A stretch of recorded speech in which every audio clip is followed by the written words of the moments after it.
What's up, Hockey Think Tank fam? This is Jeffrey J. Vechs. I'll be your captain for the next 10 minutes. We have 10 minutes on the clock. I have my guest, Topher Scott. Guest? Nope, co-pilot. You know what I mean. All right. Topher has no idea what the topic is. This is short shifts. We have 10 minutes on the clock. Topher, your topic is tryouts. All right. There's a lot we can talk about tryouts. When I was younger, they put the names on a list and walked out, bang, put it on the wall for everybody to see. That's how they did it. I kind of liked that back then. I don't know. Like, I got cut and I cried, but like looking back, that was great for me. I know that everybody doesn't do that anymore. There's different ways that they do it. Do they email? Do they send it out? I had one guy recently tell me whose kid was at a junior tryout and he didn't know if his player made it or not. He had a meeting with the coach and the kid left the meeting and didn't know if he made No way. He had a meeting with the coach and still didn't know if he made it or not. His dad was like, "Did you make it?" And he was like, I don't know. We didn't talk about that. I was like, oh my God. So with tryouts, I want to talk kind of about multiple things in tryouts, like ways to go about it. How many do you think are necessary? 1, 2, 5, 10. Is it a month long? Do you take them on a tournament, evaluate them there? And then what are your thoughts on like how to actually post who's making the team and things like that? Okay, a lot of different ways we can go here. So let's see here. I think let's talk macro first. If you're an organization, try to make the tryouts as objective as possible. Bring people in to evaluate that have nothing to do with that team. You know what I mean? Or even like the organization, like bring in hockey people from like outside the organization to help because you know how it goes. Parents will be like, oh, my kid didn't make the team because of politics. And a lot of times they're right. Like, yeah, honestly, who are you looking for? Like, where do you go to find these people? You can find just like good hockey people that you know that have nothing to do with your organization. Maybe not like from a rival organization or something like that, but maybe it's maybe it's a coach that used to coach with the organization, but now Gotcha. their kids are gone. Things like that. And so, making it objective. I also think you should have some sort of tryout sheet where you're actually kind of like, I don't want to say ranking the kids, but like having some feedback. So like if a kid doesn't make a certain team, you can kind of be like, well, this is kind of like the things that you need to work on so that maybe, you can make the team next year. And that also, if you're a tier 2 club, it helps it with retention because then people will be like, okay, they care about me and they gave me some feedback and these are the things I need to work on. Awesome. Right. Type stuff. So I think that's part of it. I think as a coach, when you're looking at who to select for your team, first of all, let's call a spade here. Like there's so many freaking tryouts, particularly at the tier 1 level where there's not even tryouts. Like tryouts are like a formality and like the kids already know they're on the team and stuff. And I hate when like the tryouts are in the spring and not in the fall because you used to have to like earn to make the team. Like I was one of those guys who also at one point when I think it was a peewee, the list got put up on the boards and I was looking for my name and like 100% sure my name was going to be on there. And then it wasn't.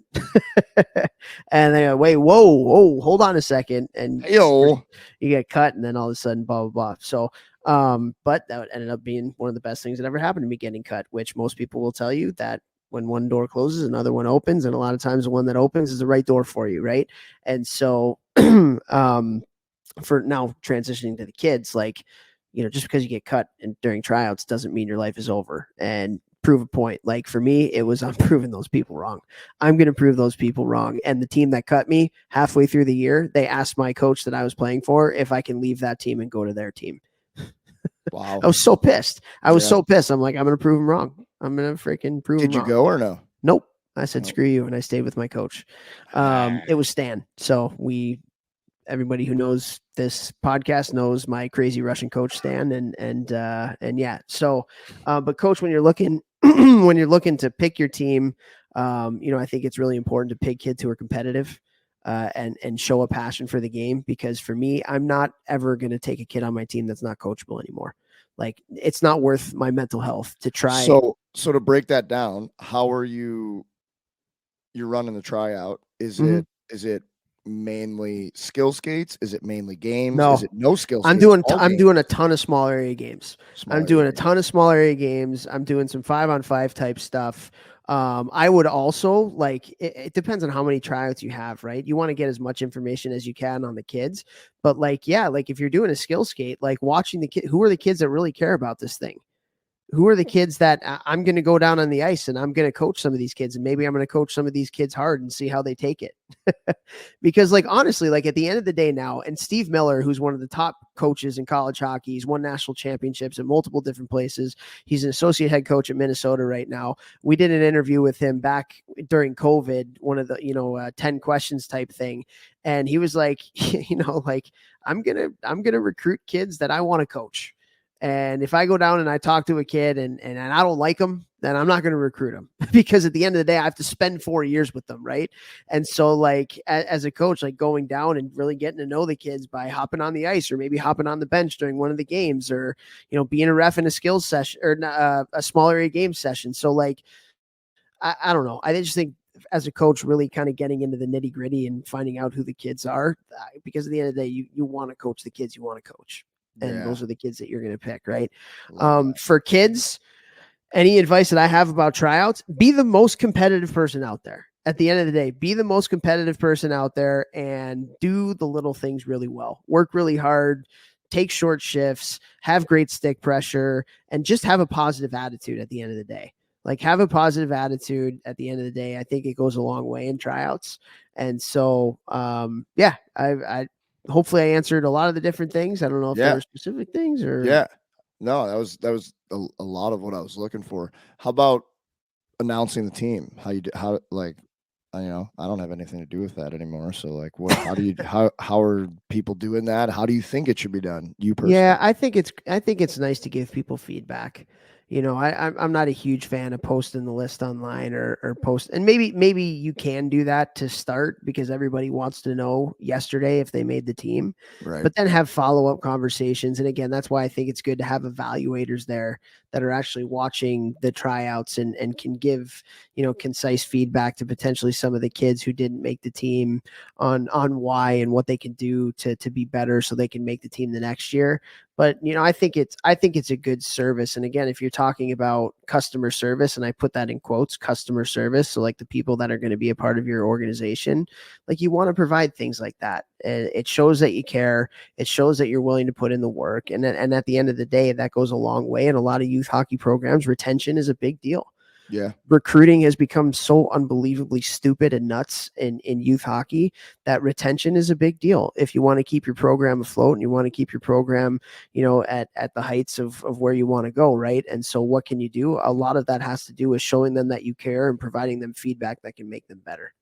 I love that. That was something that I know we did it when I was coaching those 2 years with like the last round of cuts. We did a meeting. It was as long as it needed to be, whatever that meant. Some were short, some were longer with kids Yeah. who didn't make the team, and obviously the kids who did make the team.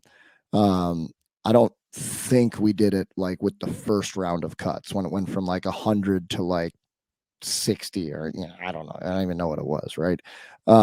Is that something that you think that you should be doing with everyone that comes to tryouts, or just people who maybe like I'm trying to think of application, like how can a coach who wants to do this, you post a list of first and then say, sign up for times on this calendar to come and talk to me and I'll give you feedback, or we'll give you feedback. Is that the best way? What do you think? I don't think there is a best way.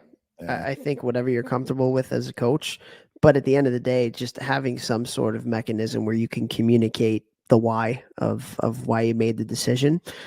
I just think that it goes a long way, man.